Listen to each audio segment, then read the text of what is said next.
Sanskrit teacher या YouTube चॅनलमध्ये आपल्या सगळ्यांचे स्वागत आहे. आज आपण इयत्ता 7वीचा CBSE बोर्डाचा द्वितीय पाठ दुर्बुद्धिः विनश्यति बघणार आहोत. अस्ति मगध देशे फूलोत्पल नाम सरहा. मगध प्रदेश में फूलोत्पल नामक तालाब था. तत्र संकट विकटौ हंसौ निवसतः. वहाँ संकट और विकट नामक 2 हंस रहते थे. कम्बुग्रीव नामकः तयोः मित्रम् एकः कूर्मः अपि तत्रैव प्रतिवसति स्म.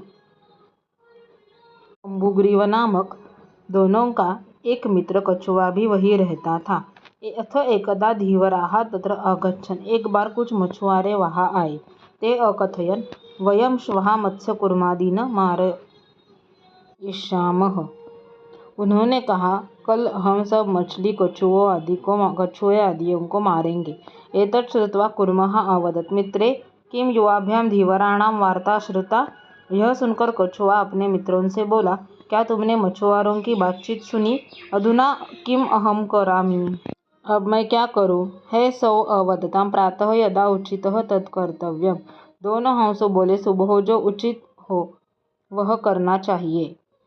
कूर्मः अवदत् मैवं. कछुआ बोला ऐसा मत करो. तदा यथा हम अन्यं हृदं गच्छामि तथा कुरुतम्. जिससे मैं दूसरे तालाब पर जा सकूं वैसा करो. हंसौ अवदताम् आवां किं करवावः. दोनों हंस बोले हम दोनों क्या करें. कूर्मः अवदत् अहं युवाभ्यां सह आकाशमार्गेण अन्यत्र गन्तुम् इच्छामि. कछुआ बोला मैं तुम दोनों के साथ आकाश मार्ग से दूसरे स्थान पर जाने की इच्छा करता हूँ. हंसौ अवदताम् अत्र कः उपायः. हंस बोले यह क्या उपाय है. कच्छपः वदति युवां काष्ठदण्डम् एकं चंचवा धारयताम्. कछुआ बोला तुम दोनों एक लकड़ी के डंडे को चोंच से पकड़ो. अहं काष्ठदण्ड मध्ये अवलम्ब्य युवयोः पक्षबलेन सुखेन गमिष्यामि.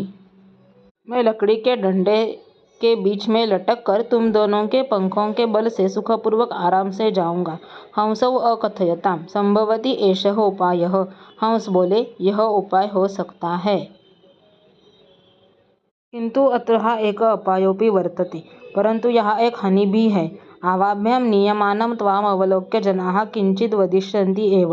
हम दोनों के द्वारा ले जाते हुए तुम्हें देखकर कुछ लोग बोलेंगे ही.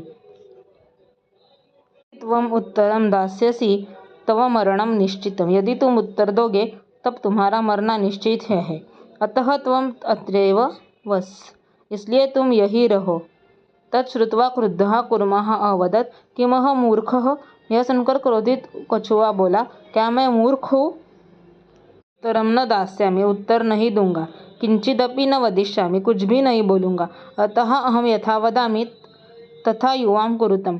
इसलिए जैसा कहता हूँ वैसा तुम दोनों करो. एवं काष्ठदण्डे लम्बमान कूर्म पौराः अपश्यन्. और लकड़ी डंडे पर लटके हुए कछुओं को देखकर अधावन् अवदञ्च हम हो महदाश्चर्यम्. ग्वाले पीछे दौड़े और बोले हाँ बहुत अचंबा है. हंसाभ्यां सह कूर्मोऽपि उड्डीयते. हंसों के साथ कछुआ भी उड़ रहा है. कश्चित् वदति यद्यथं कूर्मः कथमपि निपतति तदा अत्रैव पक्त्वा खादिष्यामि. कोई बोला यदि यह कछुआ किसी भी तरह गिरता है तब यही पकाकर खाऊंगा. अपरः अवदत् सरसतीरे दग्ध्वा खादयिष्यामि. दूसरा बोला तालाब के किनारे पर पकाकर खाऊंगा. अन्यः अकथयत् गृहं नीत्वा भक्षयिष्यामि. अन्य ने कहा घर ले जाकर खाऊंगा.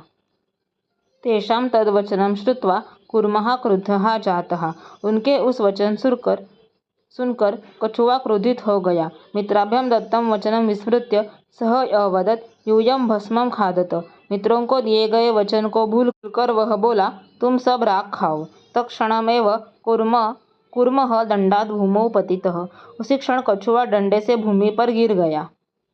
पौरैः सह मारितः.